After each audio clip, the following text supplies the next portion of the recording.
बोलिए सदगुरु भगवान की जय। ओम भूर्भुवः सवितुर्वरेण्यं भर्गो देवस्य धीमहि धियो यो नः प्रचोदयात्। हरि ओम तत्सत्, हरि ओम तत्सत्, हरि ओम तत्सत्। गुरु ब्रह्मा गुरु विष्णु गुरुदेवो महेश्वरा, गुरु साक्षात् पारिब्रह्म तस्मै श्री गुरुवे। तमेव माता च पिता तमेव बंधु च सखा तमेव विद्या द्रविणं तमेव सर्वं देव देव। बोलो सद्गुरुदेव भगवान की जय हो। शंकरं शंकराचार्यं केशवं बादरायणं सूत्रभाष्य कीर्तो वंदे भगवत पुनः पुनः। ब्रह्मानंदम परम सुखदम केवलम ज्ञान मूर्ति द्वंद्वातीतम गगन सदर्शनम ततोमस्यादि लक्षणम नित्यम विमलम चलम सर्वे साक्षी भूतम भावातीतम त्रिगुणरहितम सद्गुरु तम नमामि। बोलो सद्गुरुदेव भगवान की जय। आज हम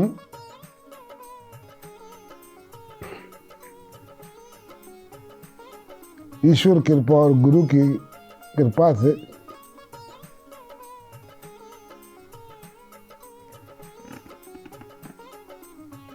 आत्मज्ञान की थोड़ी चर्चा करेंगे। आत्मज्ञान के मुझसे सवाल करते हैं लोग कि आत्मज्ञान क्या है, आत्मज्ञान कैसे होता है। तो मैंने विचारा मौका लगा है, अवसर है ज्ञान वर्षा की तरफ से, तो क्यों ना इसको रिकॉर्ड किया जाए। ये अंतिम यात्रा की मेहरबानी और ज्ञान वर्षा वालों की कृपा है कि हम लोग ऐसा अवसर मिला है। तो पहले तो इस चैनल को सब्सक्राइब करें, लाइक करें और आइकॉन बेल बजा दें, तो मेरी जो भी रिकॉर्डिंग होगी वो आप तक पहुंचेगी। तो ये कहने का तात्पर्य है कि आत्मज्ञान क्या है।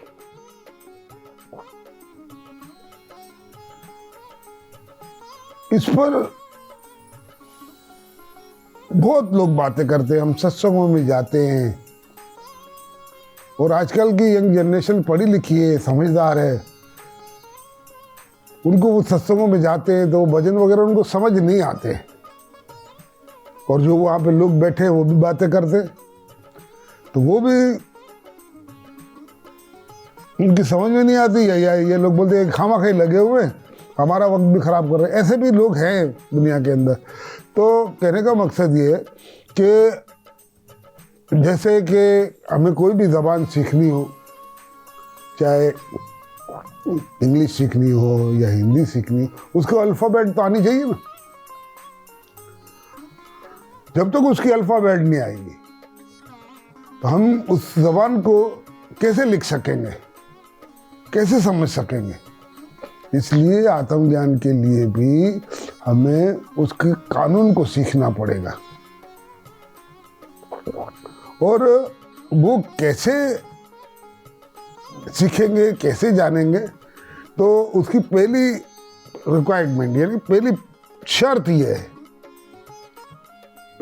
ये है, कि सही है आपके माँ बाप ने आप पे कृपा की और बचपन में 1.25 महीने में कान फुकवा दिया, उनकी ज़रूरत थी। लेकिन अभी उन्होंने क्या कहा है ये आपको पता नहीं, तो सत्संग में जब जाते हैं तो बात भी समझ में नहीं आती। तो फिर क्या है, आपका क्या फ़र्ज है? आपका ये फ़र्ज है साहब कि आप गुरु करें। कौन सा गुरु करें? जो आपकी बुद्धि को चोट लगा सके, आपकी बुद्धि को चोट लगाने का मकसद उसकी बात आपको समझ आए, आपके अंदर सवाल पैदा हो, आप जाकर उसके सवाल करें और जो सत्संगों में बिरमन आदि के भजन सुनते हैं हम, कबीर साहब के भजन सुनते हैं हम, मीराबाई के भजन सुनते हैं, और भी बहुत से दादू साहब के, निश्चल बहुत से संतों के भजन गाते हैं लोग, लेकिन वो भजन हमारी समझ में नहीं आते हैं। नहीं आते क्यों? उसकी वजह ये है कि हम वो जबान जानते ही नहीं, उसकी अल्फाबेट हमने कभी सीखी ही नहीं। तो हमें फिर क्या करना चाहिए? जैसे कि गीता पढ़ते सब जिस हिंदू के घर में जाओ, जिस भी सनातनी के घर में जाओ कि गीता है, बोले हाँ है। पढ़ते हो? तो कुछ लोग कहते हैं हाँ पढ़ते, कुछ लोग कहते हैं आप रखिए, कुछ से बोलता हाँ घर पे। तो गीता, एक गीता पढ़ना, एक गीता को रखना और एक गीता को समझना, तीनों अलग अलग बातें हैं। गीता रखने से कुछ नहीं होगा, गीता पढ़ने से कुछ नहीं होगा, गीता को समझना पड़ेगा। और गीता को, और वो समझ में आती नहीं, गीता समझ में आती नहीं। गीता जो है वो समझ में नहीं आती। क्यों समझ में नहीं आती? कि भाई उसके अंदर आत्म ज्ञान भरा हुआ है, कर्म भी बताए, 6 शास्त्र है उसके अंदर, 6, उत्तर मीमांसा, पूर्व मीमांसा, सांख्य, योग, वैशेषिक न्याय, ये 6 मत हैं। अब ये 6 मतों की अलग अलग जबानें हैं, लेकिन अब इसको समझे कैसे? तो इसलिए करके हमें ऐसे संतों के पास बैठना चाहिए कि जो उस बात को हमें समझा सके, जो 6 शास्त्रों को जानता हो। और हम सत्संग में जैसे भजन वाणियां सुनते, लगभग हमारे यहाँ पे कबीर साहब हो गए, ब्रह्मानंद हो गए, दादू साहब हो गए, और हमारे सूफी फकीर जो है उनकी काफिया ले लो, वो सब वेदांत की बातें करते हैं साहब। और वेदांत का मतलब क्या? 4 वेद जो है ना, 4 वेद, 108 उपनिषद, बल्कि उपनिषद को वेदांत कहते हैं। 4 वेद, 18 पुराण, गीता, ये सब मिला के उसको जो निचोड़ निकलता है उसको वेदांत कहते हैं। और वेदांत एक ऐसा नजरिया है जो आजकल तो बहुत रूज पे है, जमाने से, बल्कि सदियों से। मैं जो ना आपको जो बात बताने जा रहा हूँ वो सनातनी पुराने में सबसे नई बात लेटेस्ट बतला रहा हूँ कि जब तक आत्मज्ञान नहीं समझ में आएगा तब तक आप बात को, जिंदगी का मजा नहीं ले सकते साहब। आप कर्म करें लेकिन उसके अंदर आपकी ख्वाहिश होगी, तो ख्वाहिश क्या कराती है? आपको दुखी करती है। कर्म करेंगे तो उपासना करें, उपासना तो जो होम यज्ञ वगैरह करते, लेकिन उसमें भी आप ख्वाहिश रखते, इच्छा रखते, और इच्छा आदमी को दुखी करती है। और वेदांत के अंदर वो इच्छा ऐसी है कि इच्छा होते हुए नहीं है, वो आपको इच्छाओं से मुक्त करता है। वेदांत आपको इच्छाओं से मुक्त करता है, आपको अधिकारी बनाता है, आपको जिंदगी का सबक सिखाता है कि आपका मनुष्य जीवन आपको मिला है तो उसको कैसे गुजारना है। आपको सदगुरु की शरण जाना पड़ेगा, उसको अपनी तन मन धन वाणी अर्पण करनी पड़ेगी, खुद को पूरा का पूरा समर्पण करना पड़ेगा। पूरा का पूरा समर्पण का मतलब समझते?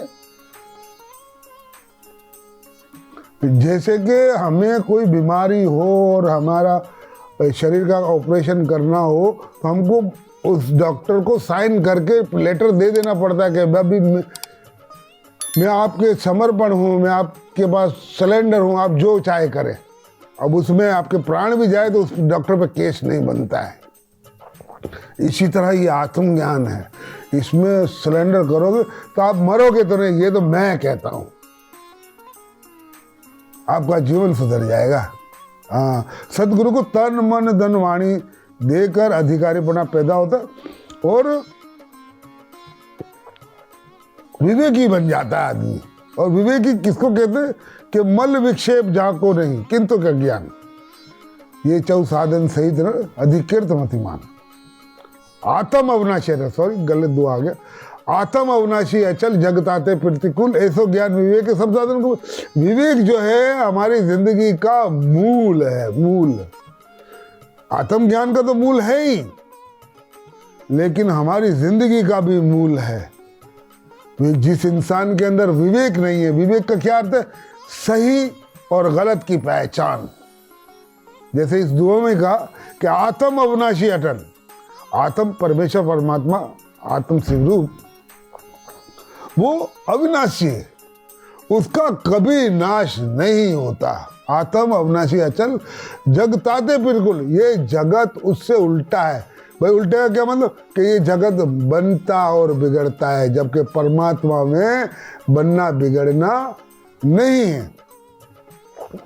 और ये विवेक जिस मनुष्य में होगा उसके आदमी क्या सुखी रहना चाहता है ना। और सुख होने की एक युक्ति क्या है? कि दुख का नाश हो। और दुख का नाश कौन करता है? एक आत्म ज्ञान, सदगुरु की कृपा, ईश्वर की कृपा। तो आत्म ज्ञान के बगैर ये दुख दूर नहीं हो सकता। आत्म अविनाशी अचल जगताते प्रतिकूल ऐसा ज्ञान विवेक है सब साधन को मिल। अब ऐसी बातें हम सुन के हमारे अंदर हम अधिकारी जिज्ञासु बन जाते हैं। हमको सदगुरु की हमको 4 अनुबंध इस आत्मज्ञान के लिए कहते कि 4 अनुबंध इस यानी शास्त्र को समझने के लिए। कानून, अनुबंध, कानून आपकी जिंदगी का कानून होना चाहिए साहब। उस कानून को समझने के लिए क्या है कि आपको 4 अनुबंध है। 4 अनुबंध क्या? अधिकारी, विषय, संबंध और प्रयोजन। अधिकारी, विषय, अनुबंध और संबंध। अधिकारी, विषय, प्रयोजन और संबंध, ये 4 अनुबंध है जो इस आत्मज्ञान को समझने के लिए, शास्त्र को समझने के लिए ये सब करना पड़ता है। इसको ये तप है। क्या है? शम दम अहिंसा सत्य भाषण चाहना इस सर्व का सच्चा यही तप नहीं तब सुखाना। तब करना पड़ता है। तब क्या है? चारों तरफ आग जला के नहीं, उपवास नहीं रखने आपको साहब, माला नहीं फेरनी। तब क्या है? अपने जो ख्वाहिशात है उस पर कंट्रोल करना है। शम किसको कहते हैं? मन को अपने कंट्रोल में रखना साहब। मन भले ना इतने जितनी भी ख्वाहिश है, लेकिन आपके कंट्रोल में लगाम, उसकी मन की लगाम आपके हाथ में होनी चाहिए। मन की लगाम आपके हाथ में होगी, फिर मन कहाँ जाएगा? उछलेगा जरूर। गीता के अंदर तो लिखा है, भगवान श्री कृष्ण ने कहा है कि मन तो ये पवन के जैसा है, इसको कौन रोक सकता है। लेकिन वो साधक, वो ऐसे गुरु की शरणों में चले, वो उसको सिखा देते हैं इस मन को कैसे करना। उसको कहते हैं शम, है ना। अपने मन को अपने काबू में रखने का अर्थ है शम। फिर दम, अपनी इंद्रियां शब्द है सप्रश रूप रस गंधा। शब्द कान को कहते हैं, सप्रश त्वचा को कहते हैं, चमड़ी को कहते हैं, रूप आँख को कहते हैं, रस जबान को कहते हैं, और गंध कहते हैं घ्राण नाक। तो ये 5 हमारी जो 5 विषय है, इनको अपने अपने गोलखों में रोकना, इसको दमन कहते हैं। अहिंसा सीखनी पड़ेगी साहब। मैंने हमारे यहाँ सत्संगियों में जो हमारे भाई लोग हैं उनको देखा है, दया की ऐसी व्याख्या करते हैं, हाय हाय हाय, कि क्या बात है। दया की ऐसी व्याख्या करते हैं कि बस इससे ज्यादा दयावान कोई हो नहीं सकता। लेकिन भाई थोड़ी इसकी गहराई में जाओ। बातें घड़ी बनावता ने कूद गया कबीर। बातें करने से दया नहीं होती, दया करने से, अमल से ही बनती है जिंदगी, जन्नत भी और जहन्नम भी। अमल होना चाहिए। अमल नहीं होगा तो बात बनेगी नहीं। अब भटक जाएंगे, मन आपके कंट्रोल में नहीं रहेगा, इंद्रियां आपके कंट्रोल में नहीं रहेंगे। इसलिए दया दया, सबसे पहले दया, अहिंस दया क्या है कि जो भी हमारे इर्द गिर्द है, दुखी जीव है, उनको हेल्प करनी। सबसे पहले ये जो दया पे बोलने वाले, वो सबसे पहले तो आप अपने आप पे दया करें साहब। जब आप अपने आप पे दया करेंगे तो आप लोगों पे दया करना सीख लेंगे। लोग मांस खाते हैं और फिर बोलते हैं हम दया करते हैं। जीव मारे जबर करे खाते करे बखान, अरे पिपा प्रत्यक्ष देख तारी थाली माई मसान। मसान आपने अपनी थाली में रखा हुआ है और लोगों को बोलते हैं भाई हम दयावान हैं, जीवों को मारते जा रहे और दया की प्रचार करते। दया का अर्थ तो से पहले समझो। खाली बात करने से दया नहीं होती, अमल करने से दया होती है। अपने आप पे दया करो, जीवों पे दया करो। अब ये जो मल विक्षेप जाको न, सॉरी, शमदम अहिंसा, शमदम अहिंसा, अहिंसा समझते ना, दया करना, सत्य भाषण। अब सत्य भाषण, हम सच बोलेंगे तो लोग हमको बेवकूफ बोलेंगे, झूठ बोलेंगे तो लोग होशियार समझेंगे। लेकिन आपकी होशियारी किस काम की कि आपको उसको याद रखना पड़ता है, और कभी ना कभी तो साहब झूठ पकड़ा ही जाता है। सत्य भाषण करना चाहिए भाई। मैं तो आपको सत्य में बहुत पावर है। सत्य परमो धर्म। आप सत्य पे रहे, आपके पीछे दुनिया चलेगी। आपको असत बोलने की जरूरत नहीं पड़ेगी साहब। हाँ, जब आप स्टार्ट लेंगे तो लोग मूर्ख भी बोलेंगे, बेवकूफ भी बोलेंगे, लेकिन कौन लोग बोलेंगे? जो खुद मूर्ख होंगे और बेवकूफ होंगे, वो आपको इस तरह से समझेंगे और वो अपने आप को होशियार समझेंगे। होशियार नहीं होते वो, असल में तो बड़े बेवकूफ होते हैं। शमदम अहिंसा सत्य भाषण, चाहना हित का, सबका हित चाह। इस तप की व्याख्या कर रहा हूं मैं, आत्मज्ञान की तरफ जा रहे हैं।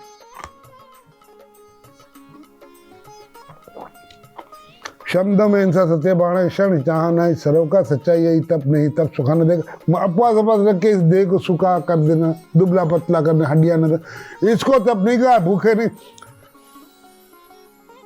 भूख आपको लगे तो आपको दूसरे की भूख साफ नजर आनी चाहिए, पहले उसको खिला के फिर खाओ। इसको तप कहा है साहब,